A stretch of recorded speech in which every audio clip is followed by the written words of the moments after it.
இன்றைய வசனம் நீதிமொழிகள் 3ஆம் அதிகாரம் 12ஆம் வசனம். தகப்பன் தான் நேசிக்கிற புத்திரனை சிட்சிக்கிறது போல கர்த்தரும் எவனிடத்தில் அன்பு கூறுகிறாரோ அவனை சிட்சிக்கிறார். கிறிஸ்துவுக்குள் பிரியமானவர்களே, உங்கள் அனைவருக்கும் என் அன்பின் வாழ்த்துக்கள். ஒரு தந்தை தனது அலுவலக வேலைகளை செய்து கொண்டிருந்த போது அவரது மகன் அருகிலிருந்து விளையாடி கொண்டிருந்தார். அவனது விளையாட்டு பொருட்கள் அவனுக்கு அலுப்பு தட்டவே மேசையிலிருந்து பென்சிலை எடுத்தான், பின்னர் பேனாவை எடுத்தான், மீண்டும் மேசை மீதிலிருந்த சிறிய கத்தியை எடுத்தான். தந்தையார் உடனே பாய்ந்து அதை பறித்து கொண்டார். உடனே மகன் அது வேண்டுமென்று அடம் பிடித்தான். தந்தை எவ்வளவு சொல்லியும் கேட்கவில்லை. கடைசியில் தந்தையிடம் 2 அடி வாங்கினான் மகன். இதை தண்டனை என்பதா, கண்டிப்பு அல்லது சிட்சை என்பதா? சிட்சை என்பதே பொருந்தும். இங்கு தந்தை மகனுக்கு என் கத்தியை கொடுக்கவில்லை என்பது உங்களுக்கு புரிந்திருக்கும் அல்லவா? இதே போல்தான் நம் பரலோக தந்தையும் நம்மை சில வேளைகளில் தண்டிக்கிறார். அவை நமது நன்மைக்கும் நமது பிரயோஜனத்துக்குமே தவிர நம்மில் அவர் பிரியமற்றவர் என்பது அதன் அர்த்தமல்ல. நாம் அவருடைய பிள்ளைகள், அப்படியே என்றென்றைக்கும் நாம் அவருக்கு புத்திரராய் இருக்க வேண்டும் என்பதற்காகவே அவ்வப்போது அவர் நம்மை சிட்சிக்கிறார். நமது பிள்ளைகளில் நாம் அன்பு காட்டும் போது மிகவும் சந்தோஷப்படுவார்கள். ஆனால் அவர்களை நாம் தண்டிக்கும் போதோ அவர்கள் அதை விரும்புவதில்லை. நம் மீது வெறுப்புணர்வையும் காட்டுவார்கள். தண்டிப்பை ஒருபோதும் வரவேற்கவே மாட்டார்கள். ஆனாலும் பெற்றோராகிய நாம் அவர்களில் எவ்வளவு அன்பு வைத்திருக்கிறோமோ அதே அளவுக்கு அவர்களை தண்டிக்கவும் செய்கிறோம். அதற்கு காரணம் அவர்கள் மீது நாம் வைத்திருக்கும் அன்புதான் என்றால் அது மிகையாகாது. அதே போலத்தான் ஆண்டவரும் நம் மீது அன்பு வைத்திருப்பதினாலே நம்மை சிட்சிக்கிறார். நாம் அவரை விட்டு, அவரது கற்பனைகளை விட்டு விலகி கெட்டு போகக்கூடாது என்ற ஒரே நோக்கத்துக்காகவே நம்மை சிட்சிக்கிறார். ஒரு அழகான குடும்பம் இருந்தது. அப்பா, அம்மா, ஒரு மகன். அப்பா தொலைதூரமுள்ள ஒரு ஊரில் வியாபாரம் செய்து கொண்டிருந்தார். சில ஆண்டுகளுக்கு ஒரு முறை மட்டுமே வந்து போவார். அப்பா அருகில் இல்லை என்றாலும் சில வியாபாரிகள் மூலமாக அவர்களுக்கு தேவையான பணம், பொருட்கள், ஆடைகள் போன்ற அனைத்தையும் ஏராளமாக அனுப்பி வைப்பார்.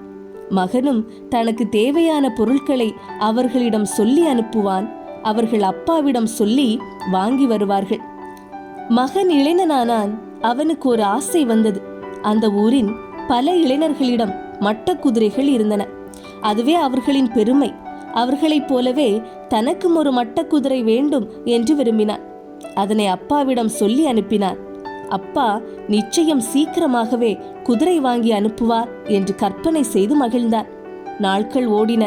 குதிரை மட்டும் வரவே இல்லை. சோர்ந்து போனான். அப்போது அப்பாவிடமிருந்து ஒரு ஆள் வந்தார். ஆகா, அப்பா எனக்கு குதிரை அனுப்பிட்டாங்க. சந்தோஷமாய் குதித்தபடி அவரிடம் சென்றார். வந்தவர் அவனிடம் குதிரை பற்றி எதுவுமே பேசவில்லை. தம்பி, கிளம்பு, நீ 1 மாதம் என்னோடு இருக்கணும். அவனை அழைத்து சென்றார். அவனும் அவர் குதிரை வாங்கத்தான் அழைக்கிறாரோ என்று எண்ணி கிளம்பினான். அவர் ஒரு மைதானத்திற்கு அவனை அழைத்து சென்று அவனை ஓடச் சொன்னார். அவன் ஒன்று புரியாமல் ஓடினான். இது 1 வாரம் தொடர்ந்தது. பிறகு வாழ்ச்சண்டை கற்றுக் கொடுத்தார். அவன் வெறுத்து போனாலும் கற்றுக்கொண்டார். 1 மாதம் முடிந்தது. குதிரை பற்றி எதுவுமே சொல்லாமல் போய்விட்டார். அவனுக்கோ அழுகையாக வந்தது. இன்னும் சில மாதங்கள் ஓடின. திடீரென வாசலில் குதிரை கனைக்கும் சத்தம். ஐ, அப்பா குதிரை அனுப்பிட்டாங்க. தலைகால் புரியாமல் ஓடினான். அங்கே ஒரு மனிதர் குதிரையில் இருந்தபடி கேட்டார், தம்பி, போகலாமா? சரி, எங்காவது அழைத்து சென்று குதிரையை ஒப்படைப்பார் போலும் என்று நினைத்தபடி அவர் பின்னால் போனார். அவரோ இறங்கவே இல்லை. குதிரையோ வேகம் எடுத்தது. கால் கடுக்க இவனும் ஓடினான். நெடுந்தூரம் சென்று குதிரை காட்டுக்குள் நின்றது. அவர் சொன்னார், தம்பி, நீ 1 மாதம் என்னோடு இருக்கணும். சரி, இவராது குதிரை கொடுத்தால் போதும் என்று எண்ணி தலையசைத்தார். 1 மாதம் முழுக்க அவர் அவனுக்கு எலும்பு முறிவுக்கும் தசை பிடிப்புக்கும் மருத்துவம் பார்ப்பதையும் காயத்துக்கும் விஷக்கடிக்கும் பயன்படுத்தும் பச்சிலைகளையும் கற்பித்தார். குதிரையை தொடக்கூட விடவில்லை. 1 மாதம் முடிந்தது.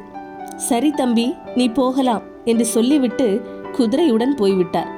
இதுவும் போச்சா? அழுது கொண்டே அப்பாவை குறை சொல்லிக் கொண்டே வீடு சென்றார். இவரெல்லாம் ஒரு அப்பாவா? கேட்டதை கொடுக்காமல் என்னை நாய் மாதிரி அலைய விட்டு விட்டாரே. மற்றவர்கள் மட்ட குதிரையில் போவதை பார்த்தால் துக்கம் தொண்டையை அடைக்கும். அப்பா மேல் வெறுப்பு பொங்கும். குதிரை ஆசையை மறந்தே போனார். சில மாதங்கள் கழித்து ஒரு நாள் வாசலில் குதிரை கனைக்கும் சத்தம். ஆர்வமில்லாமல் வெளியே சென்று பார்த்தார். அவன் கண்ட காட்சி அதிர வைத்தது. வெளியே நின்றிருந்தது அப்பா. அவருடன் அழகான ஒரு வெள்ளை குதிரை. அதுவும் அவன் கேட்ட மட்ட குதிரை அல்ல, உயர்ந்த அரேபிய குதிரை. அப்பாவை கட்டி கொண்டு அழுதான்.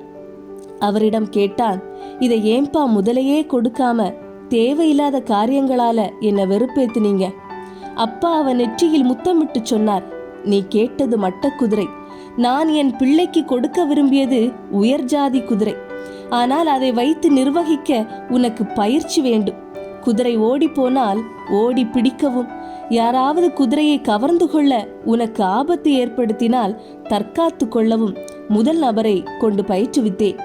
அடுத்த பயிற்சியில் ஆளில்லாத இடத்தில் உனக்கோ குதிரைக்கோ அடிபட்டு விட்டால் நீயே சமாளித்துக் கொள்ளும் திறமையை பெற வைத்தேன். இப்போது நீ முற்றிலும் தகுதி உள்ளவன். நான் செய்ததில் ஏதாச்சும் தவறு உண்டா? கண்ணீரோடு மகன் சொன்னான், இல்லப்பா, உங்க அன்பும் ஞானமும் ஈடில்லாதது. என்னுடைய சிந்தனைக்கு அது எட்டாதது. செல்லமே, அழாதே. நீ கேட்டதை விட சிறப்பானதை அப்பா தருவார். அதற்கான பயிற்சிதான் இது. அவர் அனுப்பும் ஒவ்வொருவருமே உனக்கான பயிற்சியாளர்கள்தான். அவர் செய்யும் எதுவுமே உனக்கு சிறப்பானதை கொடுக்கத்தான். ஆம் பிரியமானவர்களே, இன்று அடிமேல் அடி, சோதனை மேல் சோதனை, தோல்வி மேல் தோல்வி என்று நீங்கள் கஷ்டப்பட்டு கொண்டிருக்கின்றீர்களா? இது தண்டனை காலம் அல்ல, மன பக்குவப்படுத்துவதற்கான காலம். கடவுள் உங்களை சோதனைக்கு உள்ளாக்கவோ இல்லை உங்களை கஷ்டப்படுத்துவதற்காகவோ இதை அனுமதிக்கவில்லை. உங்கள் மனதை பக்குவப்படுத்துவதற்காகவே இவற்றையெல்லாம் அனுமதிக்கிறார்.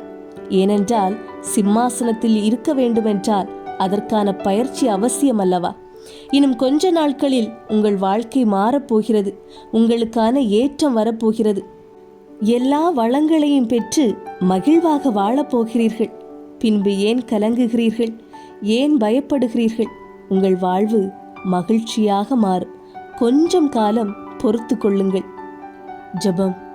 தகப்பனே, நீர் எங்களை சிட்சிக்கும் போது அது உம்முடைய நேசத்தையே வெளிப்படுத்துகிறது என்று நாங்கள் ஏற்றுக்கொள்ளவும், இந்த சோதனை காலங்களில் நம்பிக்கையுடனும் துணிச்சலுடனும் இதை எதிர்கொண்டு உமது பிள்ளைகளாகவே வாழவும் வரம் தாரும். இயேசு கிறிஸ்துவின் நாமத்திலே ஜெபிக்கிறோம் எங்கள் நல்ல தந்தையே. ஆமென், ஆமென்.